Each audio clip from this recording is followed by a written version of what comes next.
তলা বাড়ি আছে একটা, 11 তলা বাড়ি আছে একটা, বুঝছো? আমার পাওয়ার কিছু নেই আলহামদুলিল্লাহ। আমি 71 শতক জায়গার ভিতরে আমার মসজিদ দিয়েছি, ইটকা দিয়েছি, পাবলিক গোরস্থান আমার নিজের গোরস্থান বানিয়ে রেখেছি। এখন একটা বাড়ি করতেছি, বাড়িতে প্রায় 3 কোটি টাকার মতো অলরেডি খরচ হয়ে গেছে। আপনি গাড়ি চালক হয়ে এত সম্পদের মালিক গাড়ি কিভাবে হলেন? চালাচ্ছিলাম 15 বছর আগে, এখন তো আমি ব্যবসায়ী। ব্যবসায়ী। প্রশ্ন ফাঁসের কত টাকা কামিয়েছেন? প্রশ্ন ফাঁসে 2 টাকা কামাইছি, সব খরচ করছি আল্লাহর রাস্তায়। আসসালামু আলাইকুম প্রিয় দর্শক শ্রোতা, অবৈধভাবে উপার্জিত হারাম সম্পদের হুকুম কি এবং এর থেকে নিষ্কৃতি পাওয়ার উপায় কি, এই সম্পর্কে আমাদের সমাজের মধ্যে বিভিন্ন ধরনের ধারণা প্রচলিত আছে। অনেকে মনে করে আমি অনেক হারাম সম্পদ উপার্জন করলাম, এরপরে যদি আমি এই হারাম সম্পদের মাধ্যমে মসজিদ মাদ্রাসা এগুলো যদি নির্মাণ করি তাহলে আমার হারাম সম্পদগুলো এগুলো হালাল হয়ে যাবে। আবার অনেকে মনে করে যে আমি অনেক হারাম সম্পদ উপার্জন করলাম, এর মধ্য থেকে এত পার্সেন্ট যদি আমি আল্লাহ তাআলার রাস্তায় খরচ করি, মসজিদ মাদ্রাসায় যদি খরচ করি, গরিব দুঃখীদের পিছনে যদি খরচ করি, তাহলে আমার এই সম্পদগুলা হালাল হয়ে যাবে।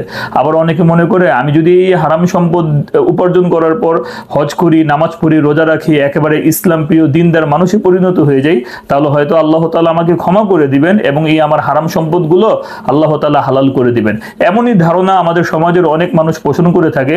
তারই একটি জ্বলন্ত উদাহরণ প্রিয় দর্শক শ্রোতা, তার এই বক্তব্য থেকে আমরা বুঝতে পারলাম সে ভাবছে জিপিএসসির প্রশ্নপত্র ফাঁস করার পরে যা কিছু আমি উপার্জন করেছি এই সব কিছু যদি আমি আল্লাহ তাআলার রাস্তায় দান করে দিই কিংবা আমি যদি সৎ পথে চলি, তাহলে হয়তো আল্লাহ তাআলা এগুলাকে ক্ষমা করে দিবেন এবং এগুলাকে কবুল করে নেবেন এবং এই অবৈধ পন্থায় উপার্জিত সম্পদগুলো আমার জন্য হারাম। ঠিক কখনো এরকম হতে পারে না। আল্লাহ রাব্বুল আলামিন 5 নম্বর পারা 2 নম্বর পৃষ্ঠার মধ্যে বলেন, ইয়া আইয়ুহাল্লাযীনা আমানু, হে ঈমানদারেরা, লা তাকুলু আমওয়ালাকুম বাইনাকুম বিল বাতিল, তোমরা পরস্পরের সম্পদকে অন্যায়ভাবে ভক্ষণ করো না। তাছাড়া নবীজি সাল্লাল্লাহু আলাইহি ওয়াসাল্লামের হাদিসের মধ্যে আসছে, আল্লাহ নবী সাল্লাল্লাহু আলাইহি ওয়াসাল্লাম বলেন, ইন্নাল্লাহা তাইয়্যিবুন লা ইয়াকবালু ইল্লা তাইয়্যিবান, নিশ্চয়ই আল্লাহ তাআলা হচ্ছেন পবিত্র আর আল্লাহ তাআলা পবিত্র জিনিস ছাড়া অন্য কোনো কিছুকে গ্রহণ করেন না।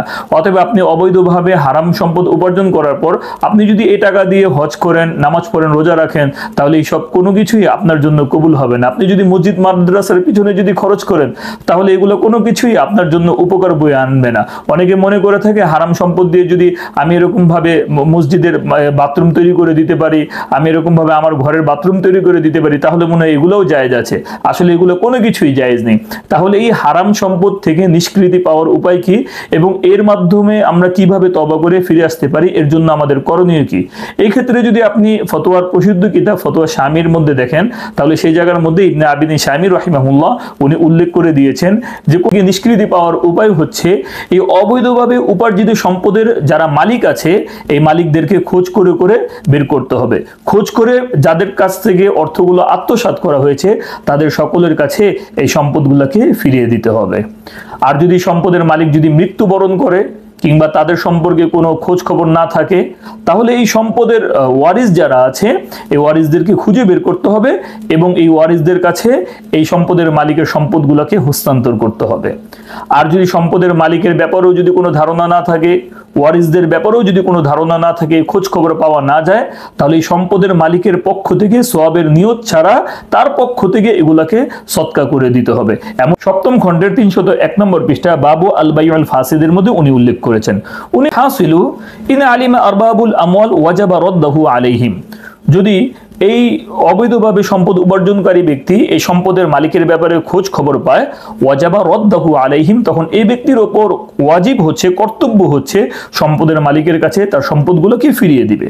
ওয়া ইল্লা ফাইন আলিমা আইনুল হারাম লা ইয়াহিল্লু লাহু, অন্যথায় এটা কিন্তু একেবারে হারাম সম্পদ বলে বিবেচিত হবে, এই সম্পদগুলো তার জন্য কখনোই হালাল হবে না।